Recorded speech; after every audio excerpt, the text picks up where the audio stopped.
Welcome to the Grow Your Sales, Grow Your Business podcast. It's Andreas here, touching base before Christmas with a short story of something I witnessed a few days ago when I went to a flea market here in Athens.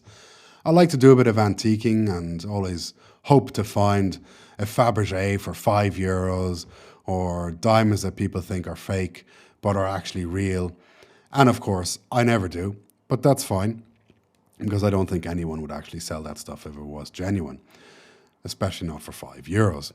Anyhow, as I arrive in this flea market, there's an Asian man ahead of me who I believe is a tourist. I don't think he's actually living here, and was just having a potter around, looking at various items. At the first stall, he's looking at some coins and filtering through them, asks the seller how much for this one particular coin that he showed him as he held it up. The seller said €50. Now, it's pretty clear that this seller saw dollar signs as soon as he saw this Asian man arrive, and he thought he could make a killing. Now, of course, he could have approached it with a bit more style or just, politeness and asked this Asian man if there was any particular coins he was looking at or how many he was planning to buy, that sort of thing. Very basic. We're not talking of any sophisticated sales process here. Anyhow, the Asian man says 15 and with his finger shows a 1 and a 5, and the seller from a distance, didn't even come to approach the Asian man, says 50, 5, 0, and again he shows that with the hands.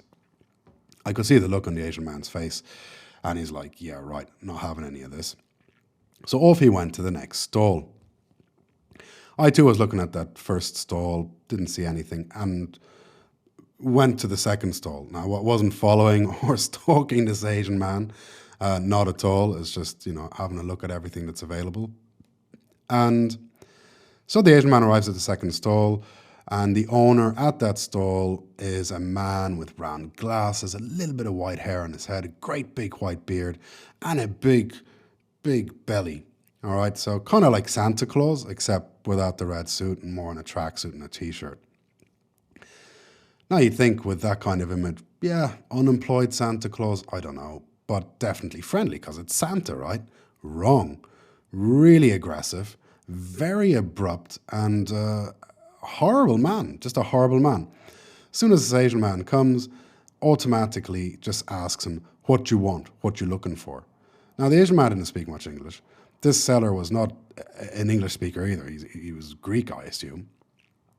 And well, kind of starts bullying him and pushing him to decide before he'd even had enough time to look around.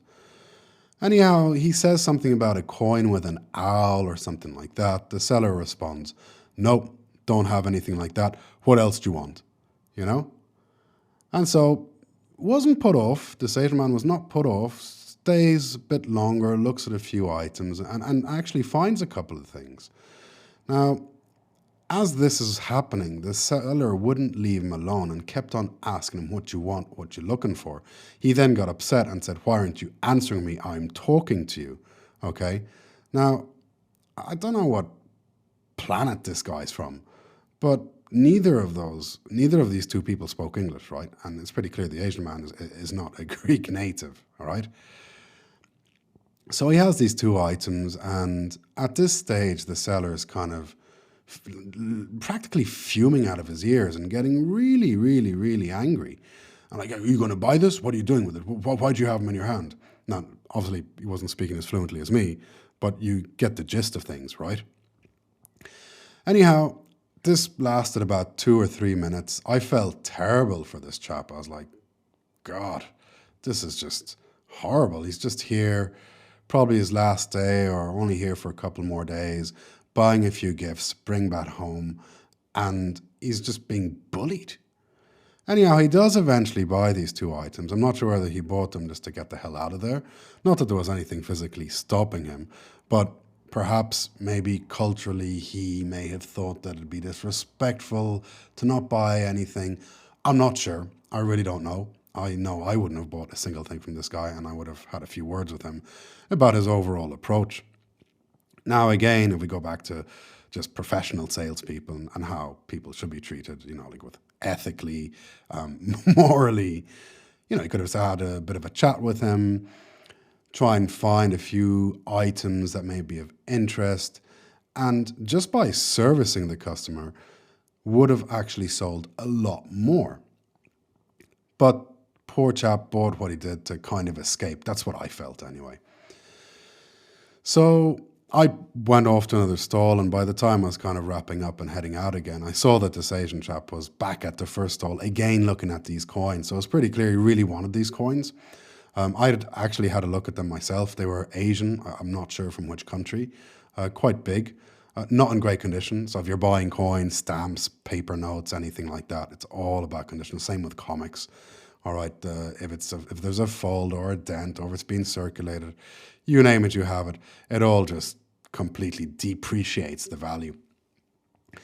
And even though your man had said 50 euros, the seller that is, the Asian man came back and then kind of went through this tin and started stacking all the Asian coins together. And I could see that he had like probably 10, 15 coins, and then was obviously planning to ask the seller if he could get a good deal. Now, as I recall it, I think the seller did actually drop the price to something like 10 or 15 euros a coin. So still about 150 to 200 euros for that stack of coins, which was absolutely ludicrous, like a crazy price. But imagine, he started at 50 euros. And what he could have done in the first place was simply say, look, I have a few of these. Are you willing to buy X amount and I'll sell them to you for this much, and do a proper bargain? So I'd say at the end, the Asian man had the upper hand there. Anyway, that's it. That's a little story of something I witnessed. Definitely angry Santa, very nasty man, not the type of salesperson anyone wants to encounter. I could think of it like being in a supermarket where, they have these promotional stands. I used to do these promotions when I was doing my olive oil business, and having someone practically physically restrain you to taste what they're selling and then grab you and force you to buy it, horrendous stuff, absolutely horrendous. Anyway, that's it. Don't be opportunistic in your sales first, and definitely never treat customers like that. It's about service. It's about showing genuine interest and a little bit of care to try and qualify this type of buyer in. This guy was definitely a buyer. He wasn't kicking tires or anything. And I think both of those sellers could have got a lot more money had they behaved a lot more properly. All right. So thanks a lot for that. Hope that was a fun story for you. Don't forget to visit the website, www.thesalesorganization.com. And please subscribe to the show on Spotify or Apple or Amazon or Google. I'm on all of those platforms. And with that, a very Merry Christmas and a very Happy New Year. If I have any more interesting stories to share, I shall by all means podcast them. Until then, I look very much forward to speaking with you again in 2024. Take care. Bye-bye.